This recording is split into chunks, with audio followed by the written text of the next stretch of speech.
कागज का टुकड़े पे, जिस पुनः समझौते पे मैं साइन करके आया हूँ, आज के बाद जितने मेरे समाज के अंदर IAS IPS इंजीनियर डॉक्टर बनेंगे, जितने मंत्री संतरी बनेंगे, जितने सांसद विधायक बनेंगे, वो अपने पेट खातिर इन छोटे छोटे आने वाली मेरी नस्लों का पेट काटने का काम करेंगे। 25 को अमृतसर के अंदर बाबा साहब की स्टैचू को दिन दहाड़े तोड़ दिया जाता है। अगर बाबा साहब डॉक्टर अम्बेडकर ने आपको इतनी बड़ी जमीन का रकबा दिया, आपने वहां तो लड़ाई को नहीं लड़ी, वहां तो आपने हक अधिकार की बात को नहीं करी।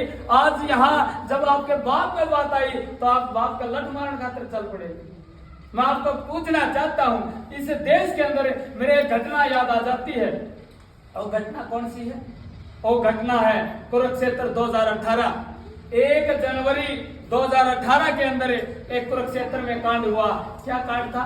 मेरी 12 साल की बहन, मेरे 12 साल की बहन, जिसके गले में गुरु रविदास महाराज का लॉकेट था, और वो स्कूल में थे, आग लग रही थी 2 भाई के अंदर, और नहर से उसको उठा लिया गया।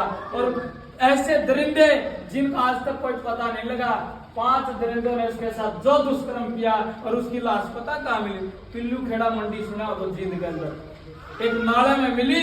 और डॉक्टरों ने कहा, रोहतक PGI अगर आप जानते हो तो, रोहतक PGI के जो 12 पैनल के जो डॉक्टर थे, उन्होंने कहा 12 डॉक्टर ने, जो दिल्ली का निर्भया कांड है उससे भी बड़ा कांड था, लेकिन आपकी बच्ची का, आपकी बेटी का, मेरी बहन का न्याय नहीं मिल पाया। क्यों नहीं मिल पाया? क्योंकि मेरे समाज के अंदर वो ताकत नहीं है। वो आपस में लड़ना तो जानते हैं, लेकिन समाज की बेटी की, अपनी बेटी की आवाज उठाना पसंद नहीं करते। आपसे लोगों से मैं अपील गुजारिश करने आया हूँ, इस देश के 76 साल हो गए, इस देश में संविधान लागू हुए, लेकिन 26 जनवरी उम्र 25 को अमृतसर के अंदर बाबा साहब की स्टैचू को दिन दहाड़े तोड़ दिया जाता है। मैं बताना चाहता हूँ, उत्तर प्रदेश के एक शहर के अंदर, कौन सा शहर था? सादाबाद के अंदर बाबा साहब की दिन दहाड़े स्टैचू को तोड़ दिया जाता है। मेरे समाज के लोग आज इस तरीके से शांत हो गए। बाबा साहब डॉक्टर अम्बेडकर कहा करते थे, बाबा साहब डॉक्टर अम्बेडकर ने कहा 1932 में जब पुनः समझौता हुआ, बाबा साहब रोए थे दिल्ली जाकर। क्यों रोए थे? बाबा साहब बोले, नानक चंद्र रत्तू बाबा साहब के PSU हुआ करते थे, बाबा साहब से बोले, बाबा साहब आप क्यों रो रहे हैं? तो बाबा साहब बोले, रत्तू जब मेरे 4 बच्चे समाज में मरे, मेरे बच्चे भी जिसका मैंने मुंह तक नहीं देखा था, वो बच्चे मर गए जब इन आंखों में पासू को नहीं आए। लेकिन जिस कागज का टुकड़े पे, जिस पुनः समझौते पे मैं साइन करके आया हूँ, आज के बाद जितने मेरे समाज के अंदर IAS IPS इंजीनियर डॉक्टर बनेंगे, जितने मंत्री संतरी बनेंगे, जितने सांसद विधायक बनेंगे, वो अपने पेट खातिर इन छोटे छोटे आने वाली मेरी नस्लों का पेट काटने का काम करेंगे।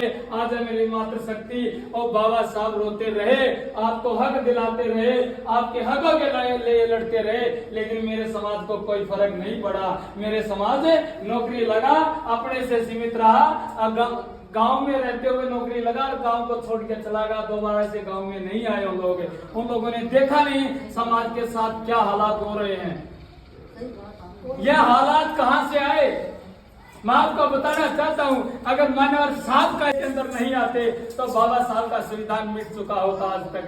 मैं बताना चाहता हूं, जो ये मुद्दे लेकर हम आए, ये जो मुद्दे हैं 12 मुद्दे, 2 मिनट और दूंगा मैं आपको। ये 12 मुद्दे जो है, ये मुद्दे वो मुद्दे हैं जिन मुद्दों पर हमने काम करना चाहिए। हमें बताना चाहिए समाज के जाकर कि ये मुद्दे हमारे मुद्दे हैं, ये किसी पार्टी के मुद्दे नहीं, ये किसी जाति के मुद्दे नहीं, ये किसी धर्म के मुद्दे नहीं, ये मुद्दे हैं तो विचारधारा के मुद्दे हैं। इस देश के अंदर एक सरकार आई 1995 को, भाई साहब जानते होंगे, 3 जून 1995 को मनोहर साहब काशीराम के विचारों की, बाबा साहब के विचारों की एक सरकार आई इस देश के सबसे बड़े सूबे उत्तर प्रदेश में।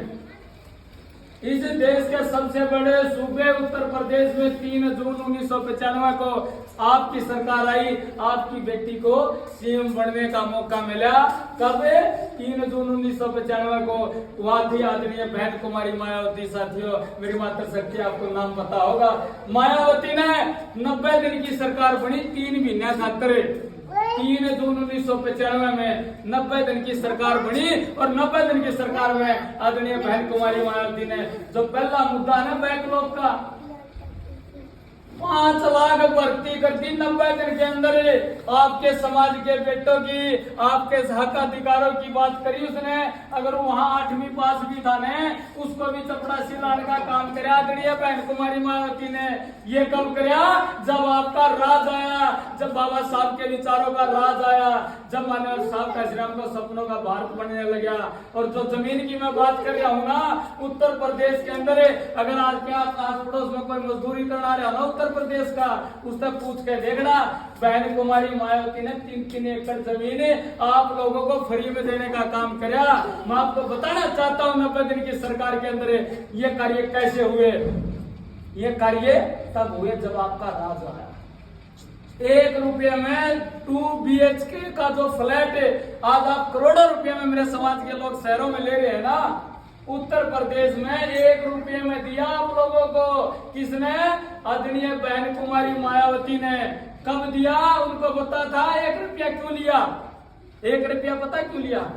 1 रुपया इसलिए लिया, उसको पता था अगर आज तो हम सत्ता में आज कुछ भी कर सकते हैं, लेकिन जिस दिन सत्ता से बाहर जाएंगे ये मनुवादी लोग, ये मनुवादी पार्टियां आपके विचारों को छीन लेंगी, आपके मकानों को खाली करवा लेंगी। इसलिए बहन जी ने कहा 1 रुपया लेके आओ अपने घर से और पक्की रजिस्ट्री लेके जाओ। और जो पक्की रजिस्ट्री होती है, जिसका अंतकाल होता है, तो उसको कोई छेड़ने वाला नहीं होता। ऐ मेरे समाज की मातृ शक्ति, मैं आपसे अपील करने आया हूँ, गुजारिश करने आया हूँ, आपसे पैसे लेने नहीं आया, आपसे कुछ मांगने नहीं आया, मैं आपसे अपील करने आया हूँ। इलेक्शन नजदीक नहीं है, 5 साल तक कोई इलेक्शन नहीं है, लेकिन अपने घर वालों को, अपने बच्चों को नशे से दूर रखो, शिक्षा की प्रति शिक्षा के लिए तैयार करो उनको। किसी देश में लंबे समय के लिए शासन करना है तो उस देश की अर्थव्यवस्था को इतना तोड़ दो, इतना कम कर दो कि लोग सांस लेने को भी तरक्की समझें। आज देश के अंदर ऐसा ही हो रहा है। आज देश के अंदर 2 ही लोग, अडानी और अंबानी, इस देश को चला रहे हैं। आपके पास कुछ नहीं है, आप तो सांस ले रहे हो, बस यहाँ भजन करे और अपने घर चले जाओगे। लेकिन तथागत बुद्ध से लेकर जितने महापुरुष आए सभी ने आंदोलन करे और उन आंदोलन का क्या मिला?